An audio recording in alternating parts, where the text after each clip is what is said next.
領域展開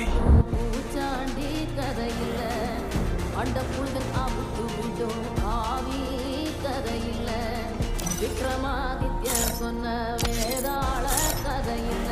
விளக்கு தெச்சா போதோ வரும் அல்லாவுதீன் கதையில்ல இது தண்டட்டி領域தனியான கதைதானே